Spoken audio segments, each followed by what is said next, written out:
The big breaking इस time की बहुत बड़ी खबर, श्रेयस अय्यर के साथ हुआ बहुत बड़ा धोखा। बीसीसीआई की साजिश आई सामने। जी हां, श्रेयस अय्यर जो स्क्वाड अनाउंसमेंट हुई टीम इंडिया की बाकी 3 मैचेस के लिए, वहां पे विराट कोहली नहीं थे, वहां पे केएल राहुल जडेजा की वापसी हुई थी, स्टार लगा हुआ था उनके नाम के आगे। लेकिन ऐसे में इस स्क्वाड में एक खिलाड़ी मिसिंग था और उस खिलाड़ी का नाम है श्रेयस अय्यर। हाल फिलहाल में टेस्ट में इतनी कुछ खास फॉर्म नहीं चल रही है श्रेयस अय्यर की, लेकिन ऐसा कहा जा रहा था कि श्रेयस अय्यर इंजरी के चलते बैक में कुछ दिक्कत हो गई, जिसकी वजह से इन 3 मुकाबलों का पार्ट यहां पे नहीं होने वाले हैं। लेकिन एक बहुत बड़ी अपडेट सामने आई है जहां पे ये चीज क्लियर हो गई कि ये बीसीसीआई की साजिश है श्रेयस अय्यर के अगेंस्ट और श्रेयस अय्यर के साथ हुआ है बहुत बड़ा धोखा। बिल्कुल, ESPN के हवाले से ये खबर आ रही है कि श्रेयस अय्यर को बैक स्पैम इंजरी जरूर हुई थी, लेकिन वो उस इंजरी से फिट हो चुके थे और सिलेक्शन के लिए तीसरे, चौथे और 5वें टेस्ट मुकाबले के सिलेक्शन के लिए श्रेयस अय्यर अवेलेबल थे, लेकिन उनके खराब फॉर्म के चलते उन्हें ड्रॉप कर दिया गया।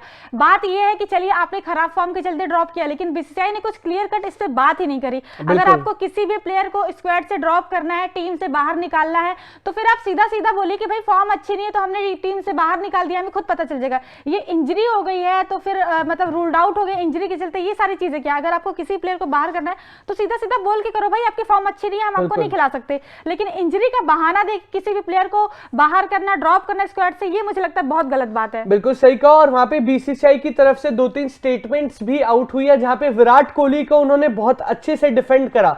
जहां पे विराट कोहली के लिए कहा वहां पे बीसीसीआई ने कि हम उनके पूरे सपोर्ट में है, जो भी उनके पर्सनल रीजन है वो बिल्कुल ठीक है उनके हिसाब से, जो कि अभी तक किसी के सामने क्लियर नहीं आया कि वो पर्सनल रीजन है का, ये जो है क्या। तो ये जो 2 नोट आए हैं बीसीसीआई से, कहीं ना कहीं क्लैरिटी दी है। एक क्लैरिटी विराट कोहली के लिए दी है उनको डिफेंड करने के लिए कि BCCI fully respects and supports Mr Kohli's decision. दूसरा पॉइंट में लिखा हुआ है कि Ravindra Jadeja and KL Rahul is subject to fitness clearance from the BCCI medical team.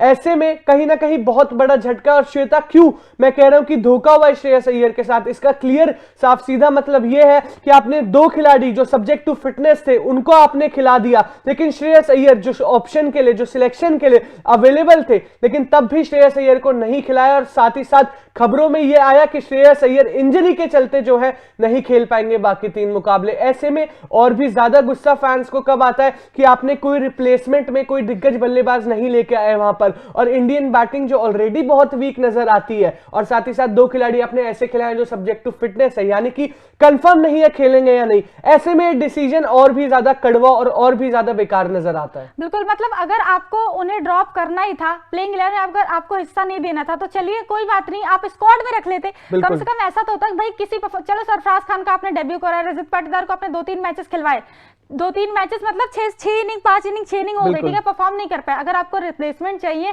Rajat Patidar का नंबर 5 है, कोई बल्लेबाज चाहिए, तो आप श्रेयस अय्यर को दोबारा वापस ले आ सकते थे।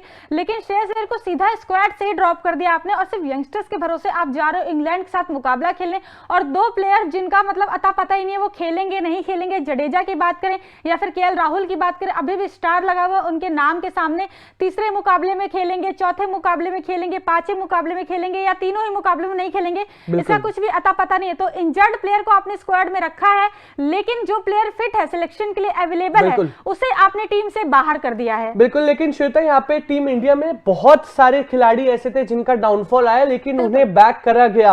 और ऐसे में चलिए ठीक है, आप श्रेयस अय्यर को नहीं खिलाना चाहते, उनकी फॉर्म नहीं है, आप ये चीज बोल भी सकते थे कि because of form Shreyas Iyer को मौका नहीं मिला इस स्क्वाड में। लेकिन इससे भी बड़ी बुरी खबर यह है कि श्रेयस अय्यर की जगह, वो जो एक्सपीरियंस वाली जगह वहां से चली गई है, क्योंकि अब आप देखिए रोहित शर्मा है, जायसवाल है, गिल है, उसके बाद केएल राहुल खेलेंगे या नहीं कंफर्म नहीं है। रजत पाटीदार का डेब्यू करवाया, कुछ फायदा नहीं मिला। सरफराज खान अगर खेलेंगे तो क्या वो रिस्पॉन्सिबिलिटी लेने वाले हैं, क्योंकि आप ऑब्वियसली डेब्यूटेंट पे वहां पे ब्लेम नहीं डालने वाले। ध्रुव जुरैल खेलेंगे या नहीं, केएस भरत वहां पे खेल रहे हैं, लेकिन कुछ खास प्रदर्शन नहीं है। ऑलरेडी स्ट्रगलिंग बैटिंग लाइनअप में आपने श्रेयस अय्यर को नहीं खिलाया, उनकी जगह कोई एक्सपीरियंस खिलाड़ी लाने के बजाय आपने 2 सब्जेक्ट टू फिटनेस वाले खिलाड़ी जो है खिला दिए। तो कहीं ना कहीं बहुत ही डिमीनिंग भी है ये उस खिलाड़ी के लिए जो अवेलेबल था इंजरी के बावजूद, वहां पे खेल रहा था टीम के साथ।